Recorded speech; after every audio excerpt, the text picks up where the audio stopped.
News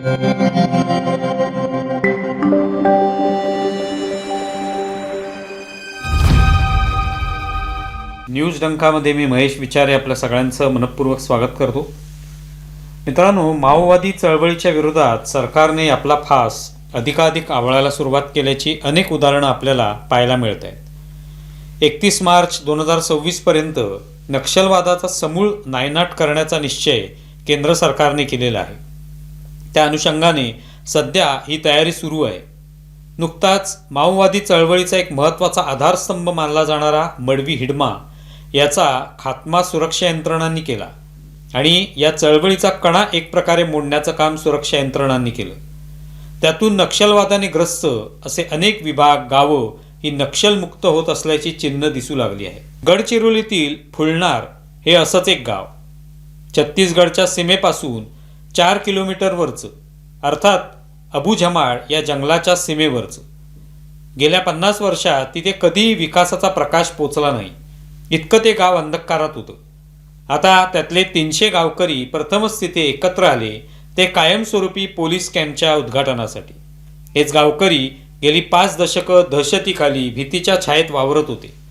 त्याला कारण होतं ते माओवादी चळवळीची या सगळ्या परिसरावर असलेली पकड।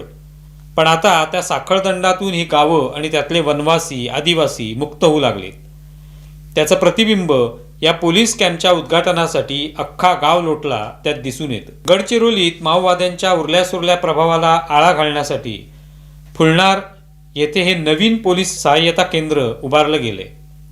दुर्गम आदिवासी पट्ट्यातल्या माओवादी प्रभाव कमी करून विकास कामांना गती देण्यासाठी गडचिरोली पोलिसांनी भामरागड उपविभागातील फुलनार किंवा कॅम्प गुंदुरवाही येथे रविवारी नवीन पोलीस सहायता केंद्र उभारले। याच भागात अगदी आतापर्यंत माओवाद्यांचं जनताना सरकार अर्थात जनतेचं समांतर सरकार चालवलं जात असे। थोडक्यात त्यांची स्वतःची घटना होती ज्याच्या आधारे ते निर्णय घेत। पण आता त्यापासून या भागाला मुक्तता मिळाली आहे। या कॅम्पमुळे माओवादी चळवळीच्या 200 चौरस किलोमीटर परिसरावर थेट सरकारचं नियंत्रण येणार आहे। माओवाद्यांची ही गेली काही दशकं राजधानीच होती, तिथे आता खऱ्या अर्थाने लोकशाहीची पावलं उमटू लागली आहेत। भामरागडपासून 20 किलोमीटर अंतरावर असलेल्या या गावात पोलिसांना थाराच नव्हता, किंबहुना त्यांना प्रखर विरोध केला जात असे। सुरक्षा यंत्रणांना भूसुरुंगाची भीती होती आणि त्यांच्यावर छुपे हल्ले होण्याची शक्यता असे। पण हा कॅम्प अवघ्या 24 तासात इथे उभा राहिला आणि आता जनतेचं खरं सरकार त्यावर नियंत्रण ठेवेल। हे फुलनार गाव जवळपास वर्षातील 7 महिने प्रवेशही करता येणार नाही अशा स्थितीत असे, कारण तिथल्या पार्लाकोटा नदीला या काळात येणाऱ्या पुरामुळे त्या गावाचा संपर्क तुटत असे। उरलेल्या महिन्यात माओवादी चळवळीच्या अर्थात पीपल्स लिबरेशन गुरिल्ला आर्मीच्या भीतीपोटी कुणी त्या गावांकडे फिरकत नसे। या आर्मीची हिरव्या रंगाच्या गणवेशातील पलटण तिथे संचलन करत असे। तो त्यांचा बालेकिल्ला म्हणून ओळखला जात असे। गेली 50 वर्ष या माओवादींच्या बालेकिल्ल्यावर लाल बावटा फडकत होता, आता तिथे तिरंगा फडकणार आहे असं या कॅम्पमध्ये आलेले पोलीस अधिकारी कौतुकाने सांगू लागले। हे केंद्र उभारण्यासाठी मोठ्या प्रमाणावर ऑपरेशन आखण्यात आलं आणि त्याला अवघ्या 24 तासात यश आलं। या मोठ्या ऑपरेशनमध्ये 1000 C-60 कमांडो, 21 बॉम्ब शोधक आणि बॉम्ब नाशक पथकं, 500 विशेष पोलीस अधिकारी आणि नव्याने भरती केलेले जवान सहभागी झाले। 7 मोठे ट्रेलर्स, खोदकाम यंत्र, 25 ट्रक अशा जड यंत्रसामग्रीच्या मदतीने ही सुविधा फक्त एका दिवसात उभारण्यात आली। हे केंद्र छत्तीसगड सीमेजवळ आणि भामरागडपासून 20 किलोमीटर अंतरावर असल्यामुळे सुरक्षा दृष्टिकोनातून अत्यंत धोरणात्मक ठिकाणी। फुलनार कॅम्प हा 2023 नंतर उभारण्यात आलेलं 8वं असं केंद्र आहे। त्याआधी पेंगुंडा, नेलगुंडा आणि कवांद येथे अशा सुविधा उभारण्यात आल्या। या केंद्राला राज्य सरकारची मंजुरी 28 ऑक्टोबरला मिळालेली। गडचिरोली पोलीस अधीक्षक निलोत्पल हे या कामगिरीबद्दल कौतुकोद्गार काढतात।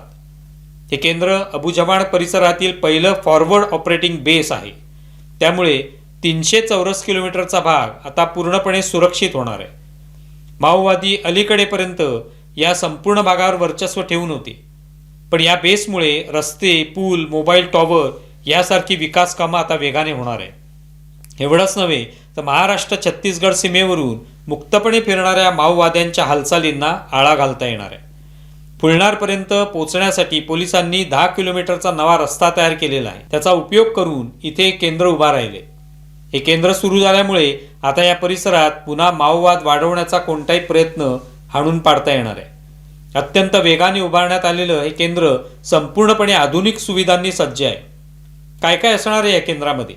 तर तिथे वायफाय सुविधा, 12 पोर्टा केबिन्स म्हणजेच विविध साधन सामुग्री सहज एकीकडून दुसरीकडे हलवता येणं शक्य होणार आहे अशी व्यवस्था, जनरेटर शेड, आरो पाणी शुद्धीकरण प्रकल्प, मोबाईल टॉवर, शौचालय शेड, सुरक्षेसाठी परिघावर भिंती, बुलेट प्रूफ बॅरियर्स, सँडबॅग बंकर्स हे सुद्धा इथे उभारलेले आहेत। या ठिकाणी गडचिरोली पोलिसांचे 3 अधिकारी, 50 जवान, राज्य राखीव पोलीस बल याच्या 2 पलटणी, CRPF 37 बटालियनचे 1 असिस्टंट कमांडंट व 62 अधिकारी जवान, विशेष ऑपरेशन युनिटच्या 8 टीम, एकूण 200 कमांडो इथे तैनात असणार आहेत। या नवीन सुरक्षा यंत्रणेमुळे आतापर्यंत थांबलेली विकास कामं आता वेगाने पूर्ण होणार आहेत। त्यात मौजा, फुलणार आणि कोपरशी येथे मोबाईल टॉवर उभारणी केली जाईल। नवीन रस्ते बांधता येतील। विशेष म्हणजे राज्य परिवहनची अर्थात STची बस सेवा पुन्हा सुरू करता येणार आहे। कॅम्पचे जेव्हा उद्घाटन झालं तेव्हा जनजागरण मेळाव्याचं आयोजन करून गावकऱ्यांना मार्गदर्शन केलं गेलं आणि स्थानिकांना उपयुक्त वस्तूंचं वितरण सुद्धा केलं गेलं। महिलांना साड्या, चप्पल, पुरुषांना ब्लँकेट्स, शेतीची साधनं, विद्यार्थ्यांना शैक्षणिक साहित्य, तरुणांना क्रीडा साहित्य वितरित केलं गेलं। एकूणच जिथे 50 वर्षात लोकशाही फुलली नाही तिथे आता लोकशाही फुलणार असंच आपल्याला म्हणावं लागेल, नाही का? एकीकडे हे सगळं होत असताना दिल्लीत प्रदूषणाच्या विरोधात काढण्यात आलेल्या मोर्चामध्ये मडवी हिडमाचे पोस्टर नाचवण्यात आले। हाच तो हिडमा ज्याचा सुरक्षा यंत्रणांनी आत्ता खात्मा केला। त्याच्यासाठी हर घर से निकलेगा हिडमा सारख्या घोषणा देण्यात आल्या। दिल्लीतले प्रदूषण हा महत्त्वाचा विषय आहे। लोकांना या प्रदूषणामुळे कोणत्या समस्यांना सामोरं जावं लागतं याची चर्चा रोज होत असते, पण त्याचा आधार घेऊन माओवादी विचारांना खतपाणी घालण्याचा प्रकार कसा काय सहन केला जाऊ शकतो? या आंदोलनात सहभागी झालेल्या तरुणांनी लाल सलामच्या घोषणाही दिल्या। एवढंच नव्हे, ते तरुण आंदोलक रस्ता अडवू लागल्यावर पोलिसांनी आंदोलनकर्त्या तरुणांना हटवण्याचा प्रयत्न केला तेव्हा त्यांच्यावर पेपर स्प्रे फवारण्यात आला। पोलिसांवर एक प्रकारे हल्ला करण्यात आला। ते पोलीस आता रुग्णालयात डोळ्यांवर उपचार घेत आहेत। यात 15 आंदोलकांवर कारवाई झाली। डाव्या आणि माओवादी विचारांचं समर्थन करणाऱ्या संघटनांनी काढलेल्या या मोर्चाचा उद्देश प्रदूषणाला विरोध करणे होता की नक्षलवादाचं समर्थन करणे आणि हिडमासारख्या नक्षलवादाचा उदो करणे हा प्रश्न उपस्थित होतो। हिडमाने सुरक्षा यंत्रणांच्या कित्येक जवानांची हत्या केली। वेगवेगळी तंत्र वापरून त्याने आपली दहशत या भागात निर्माण केली। आता त्याला संपवण्यात आलंय, पण असं असतानाही त्याला आपल्या हृदयात जिवंत ठेवण्याचा विचार काही तरुणांच्या गळी उतरवण्यात येतो। हे कसलं लक्षण आहे? म्हणजे एकीकडे सरकार नक्षलवादाच्या माध्यमातून निर्माण झालेली दहशत संपुष्टात आणण्याचा प्रयत्न करत असताना या तरुणाईला शहरी नक्षलवादाकडे वळवलं जाते का? जंगलातील नक्षलवाद संपुष्टात आणताना हा शहरी नक्षलवादही एक आव्हानच आहे, हेही लक्षात ठेवावं लागेल। तुम्हाला व्हिडिओ कसा वाटलाय जरूर कळवा। आमचा व्हिडिओ जास्तीत जास्त लाईक करा, शेअर करा आणि आमचे YouTube चॅनल सबस्क्राईब करा। धन्यवाद।